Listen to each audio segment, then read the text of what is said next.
મિત્રો આજે આપણે બનાવીશું એકદમ ઢેફા જેવું દહીં। આ દહીં જમાવવા માટે નથી મિલ્ક પાવડર, નથી કોર્નફ્લોર કે નથી આરારૂટનો ઉપયોગ કર્યો, છતાં પણ દહીં એકદમ ઢેફા જેવું જામશે। જો તમારું દહીં ખાટું થઈ જતું હોય, દહીંમાં પાણી થઈ જતું હોય કે દહીં ફોદા થઈ જતું હોય તો આ વિડીયો તમારા માટે છે।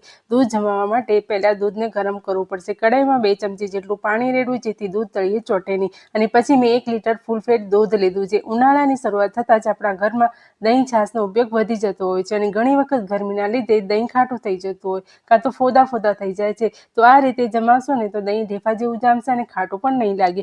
દૂધને મીડિયમ ફ્લેમ પર એકદમ સરસ ગરમ કરી લેવાનું છે। સારું ગરમ થયેલું દૂધ હશે તો પાણીનો ભાગ મળી જશે અને દહીં ઢેફા જેવું જામશે। અને જો દૂધ ગરમ કર્યા વગર જમાવશો તો દૂધ જામ્યા પછી પાણી છૂટું પડી જતું હોય છે અને દહીં ઢીલું બને છે। દૂધમાં 1 ઉફાણ આવે એટલું ગરમ કરી લઈશું। હવે દૂધને ઠંડુ થવા દઈશું। ઠંડુ થવા મૂકેલા દૂધમાં ચમચો ફેરવતા રહેવાનું છે જેથી મલાઈ જામશે નહીં। હવે દૂધ હુંફાળું ગરમ છે તો હવે મેળવણ નાખીશું।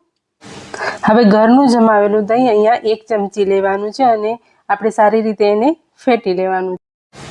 ઉનાળામાં હુંફાળું દૂધ ગરમ રાખીને જ મેળવણ નાખવાનું છે। વધારે ગરમ દૂધમાં મેળવણ નાખશો તો દહીં ખાટું બનશે અને ફોદા થઈ જશે। હવે ઘરનું જમાવેલું દહીં 1 ચમચી લેવાનું છે। જો દહીં ખાટું હોય તો અડધી ચમચી દહીં લેવું। દહીંને થોડું ફેટી લેવાનું છે। પછી તેમાં 2 ચમચી દૂધ રેડી મિશ્રણ તૈયાર કરીશું। હવે આ મિશ્રણને ઠંડા થયેલા દૂધમાં મિક્સ કરી દઈશું।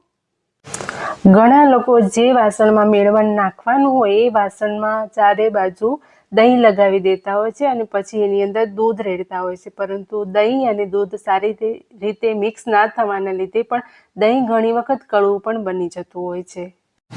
હવે મેં દહીં જમાવવા માટે માટીની હાંડી લીધી છે। તૈયાર કરેલા દહીં દૂધના મિશ્રણને હાંડીમાં ઉમેરી દઈશું। હાંડીમાં દહીં ખાટું નથી થતું, પણ આ રીતે કરેલા દૂધને તમે સ્ટીલ, ફાઇબર કે કાચના વાસણમાં જમાવશો ને તો પણ દહીં પરફેક્ટ જ જામશે। તમારી ઈચ્છા મુજબ તમે ગમે તે વાસણમાં દહીં જમાવશો ને આ રીતે તો દહીં એકદમ ઢેફા જેવું ચોસલા પડતું જ જામશે, એ ગેરંટી આપું છું।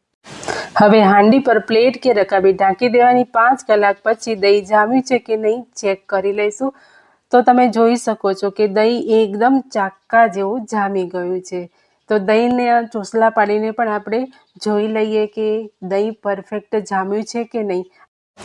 જેવી રીતે આપણે સ્વીટમાં, સુખડીમાં આપણે ચોસલા પાડતા હોઈએ ને એવી જ રીતે દહીંમાં પણ ચોસલા પડશે। આ જોઈને તમને લાગે છે ને કે એકદમ આઈસ્ક્રીમ છે, આઈસ્ક્રીમનો જ લુક આવે છે અને એકદમ એવું સરસ એવું મીઠું પણ છે। તમે જોઈ શકો છો સરસ દહીં જામી ગયું છે। દહીં જામી જાય એટલે તરત ફ્રીજમાં મૂકી દેવાનું છે જેથી દહીં ખાટું નહીં થાય।